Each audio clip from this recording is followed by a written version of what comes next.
बिस्मिल्लाहिर्रहमानिर्रहीम। अस्सलाम वालेकुम एवरीवन। मेरा जो टॉपिक है वो है वैलेंस बॉन्ड थ्योरी।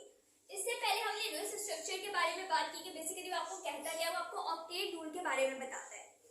ठीक है, जबकि वैलेंस बॉन्ड थ्योरी क्या है, ये आपको बताती है बॉन्डिंग के बारे में। इसने बॉन्डिंग का कॉन्सेप्ट पेश किया कि आपके जो एलिमेंट्स हैं, कंपाउंड्स हैं, उनके दरमियान में क्या है, आपके पास कोवेलेंट बॉन्डिंग है। इसका पहला पोस्टुलेट की बात करें तो ये बताती है कि it tells about the overlapping of atomic orbitals to form covalent bond।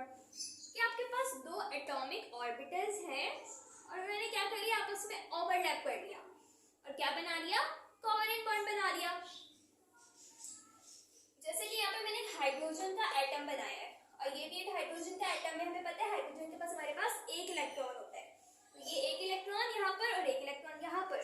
अब इन्होंने क्या किया, आपस में ओवरलैपिंग कर ली और हाइड्रोजन का मॉलिक्यूल बना दिया और यहाँ पर एक इलेक्ट्रॉन हमारे पास ऐसे दो इलेक्ट्रॉन आ गए। सेकेंड पोस्टुलेट हमारे पास ये है कि आपके जो ऑर्बिटल्स है वो अपोजिट में जो इलेक्ट्रॉन्स हैं उनकी स्पिन क्या होनी चाहिए, अपोजिट होनी चाहिए और हाफ फिल होने चाहिए। फॉर एग्जाम्पल यहाँ पर देखिए, यहाँ पर हमारे पास एक इलेक्ट्रॉन है तो ये क्या है, आपके पास हाफ फिल्ड है। जैसे हमें पता है कि हमारे एक एस में कितने इलेक्ट्रॉन्स होते हैं, दो। इस तरह से हमारा वन एस फुलफिल होता है, कंप्लीट होता है। और ये अभी क्या है, ये हाफ फिल है, तभी इसने क्या किया, ओवरलैपिंग की। जिस तरह पी की बात करें, पी सबशेल की, तो पी में हमारे पास इस तरह के तीन बॉक्सेस होते हैं और हर बॉक्स में हमारे पास दो दो इलेक्ट्रॉन आ सकते हैं, जिसे मैंने यहाँ पे शो किया है। दो यहाँ पर, दो यहाँ पर और दो यहाँ पर आ गए। तो ये भी क्या है, आपके पास फुल फिल है और ये क्या है, आपके पास हाफ फिल है। यहाँ पे कोई ओवरलैपिंग आपकी नहीं हो सकती। अगर कोई एटम आपके पास आ रहा है तो वो यहाँ पर ओवरलैप नहीं करेगा। क्यों? क्योंकि आपका ये पूरा पी सबशेल क्या है, फुल फिल है। या फिर एस की बात करें तो ये भी क्या है, फुल फिल है।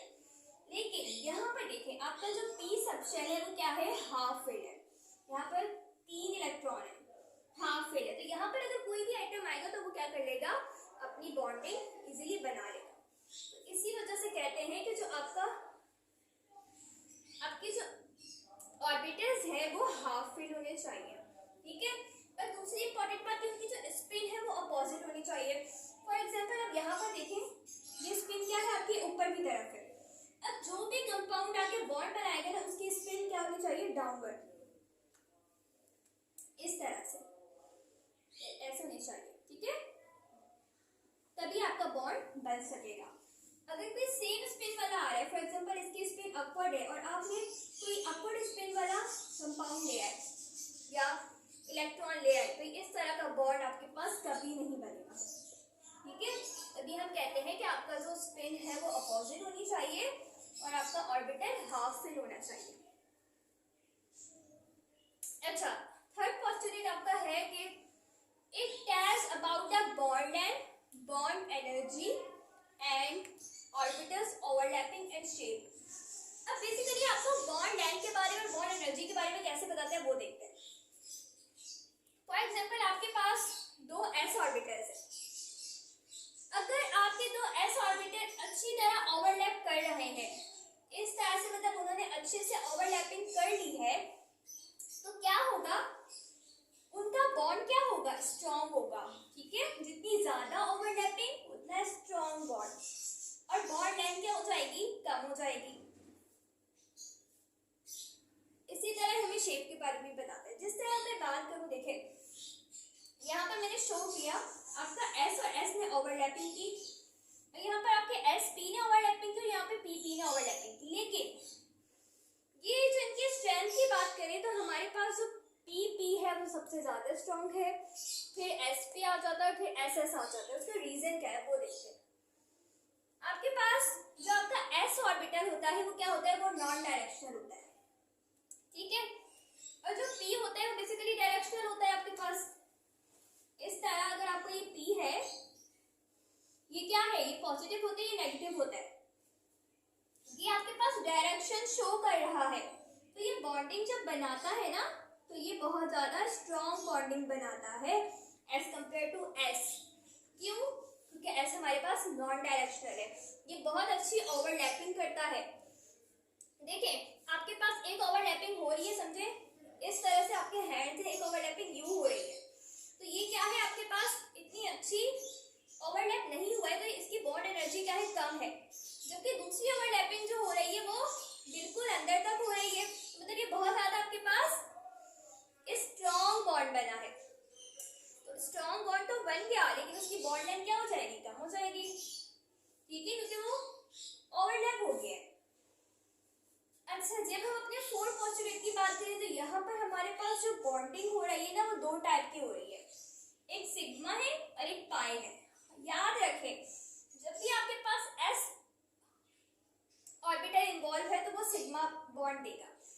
एस एस हो गया आपके पास, एस पी हो गया, या फिर पी एक्स और पी एक्स हो गया, ये आपके पास हेड टू हेड ओवरलैपिंग भी कहते हैं, और इसके नतीजे में जो बॉन्ड बनता है वो हमारे पास सिग्मा बॉन्ड होता है।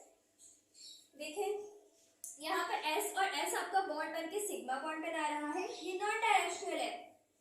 यहाँ पर S आपका नॉन डायरेक्शनल है, जबकि P आपका डायरेक्शनल है, ये भी सिग्मा बॉन्ड बना रहा है।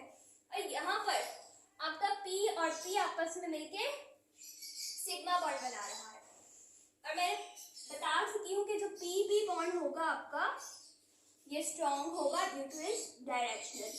ये बात याद रखिए कि हमेशा पॉजिटिव पॉजिटिव से मिलेगा, ठीक है, इस तरह आपका बॉन्ड बनेगा।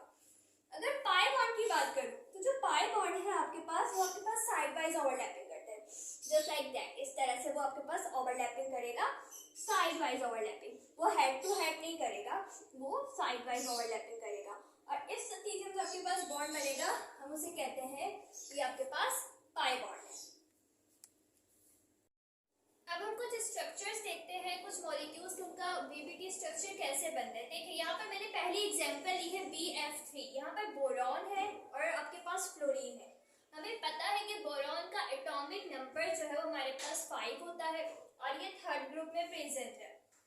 अच्छा सीधी मैंने इसकी इलेक्ट्रॉनिक कॉन्फ़िगरेशन देखी है, 1s2 2s2 2p1, मतलब S में आपके पास 2 इलेक्ट्रॉन्स है, 1s में 2 है, 2s में भी 2 है, s में तो 2 ही आते हैं ना, तो 2 ही होंगे, और 2p में कितने हैं, 1 है, तो यहाँ पर ऐसे 1 इलेक्ट्रॉन को शो कर दिया।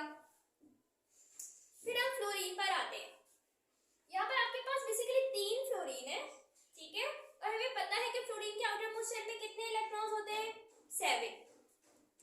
लेकिन देखें ये जो इसका आउटर मोस्ट शेल है ना, ये आउटर मोस्ट शेल है, ठीक है, इसमें 7 इलेक्ट्रॉन्स है, लेकिन यहाँ पर एक इलेक्ट्रॉन क्या है, सिर्फ अनपेयर है, मतलब एक इलेक्ट्रॉन क्या करेगा, बॉन्डिंग करेगा, बाकी तो सब पेयर है तो वो नहीं कर सकते, ठीक है। लेकिन हमारे पास यहाँ पे कितने फ्लोरीन है, 3, तो 3 फ्लोरीन बॉन्डिंग करेंगे। लेकिन अगर मैं इसकी बात करूँ तो यहाँ पर एक ही अनपेयर है, तो ये कैसे बॉन्डिंग करेगा, ये तो बॉन्डिंग नहीं कर सकता, ये एक ही F के साथ कर सकता है।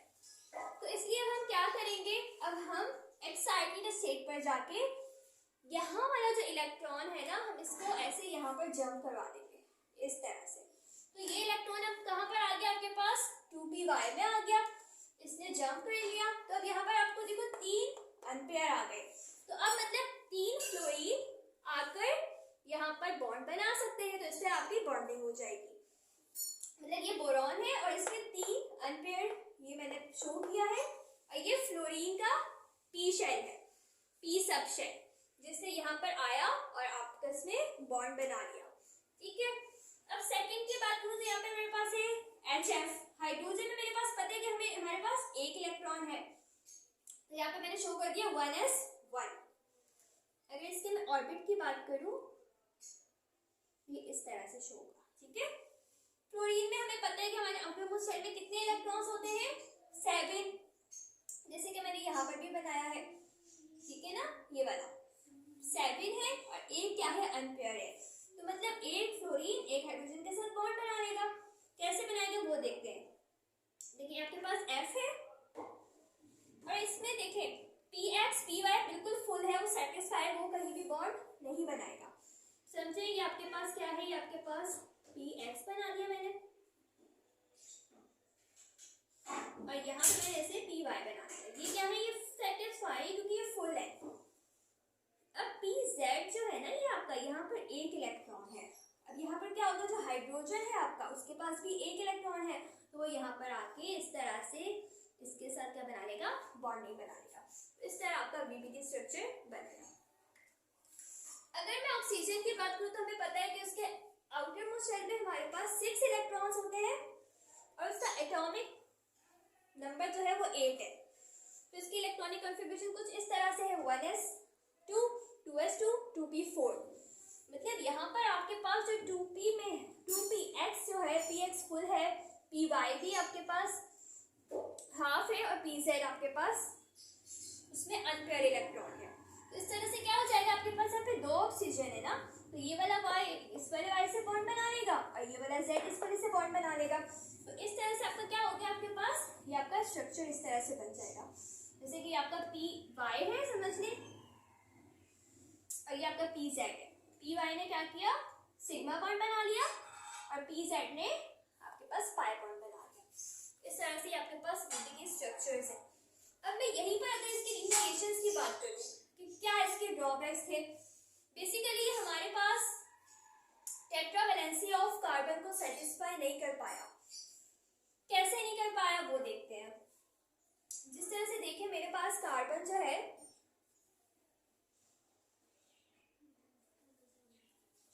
CH4, ठीक है, हमें पता है जो हमारे पास कार्बन है उसमें हमारे पास कितने कितना एटॉमिक नंबर है इसका 6।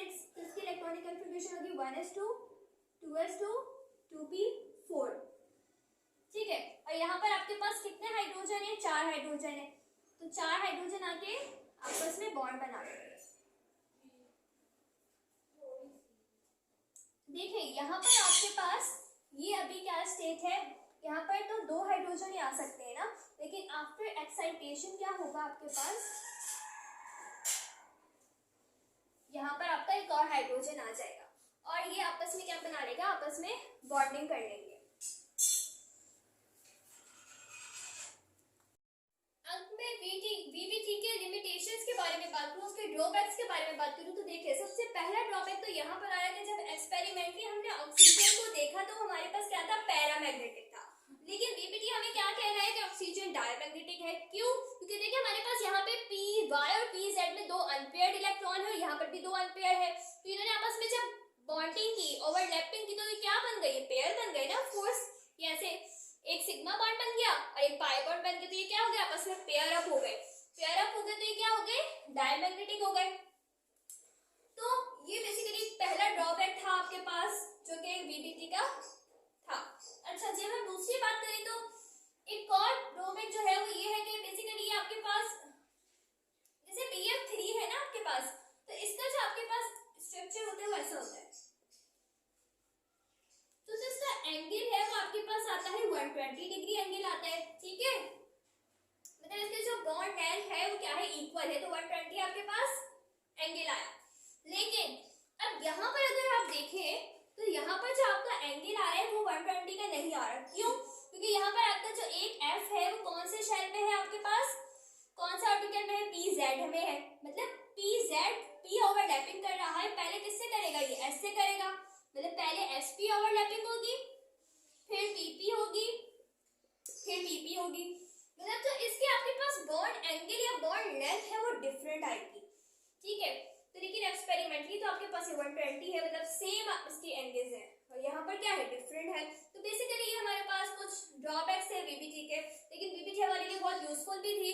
उसने बेसिकली कोवलेंट बॉन्ड का कॉन्सेप्ट पेश किया, ओवरलैपिंग के बारे में बताया, आपको स्पिन के बारे में बताया, तो इसलिए आपके लिए यूजफुल भी। तो ये कुछ ड्रॉबैक्स भी थे जो मैंने आपको बता दिए।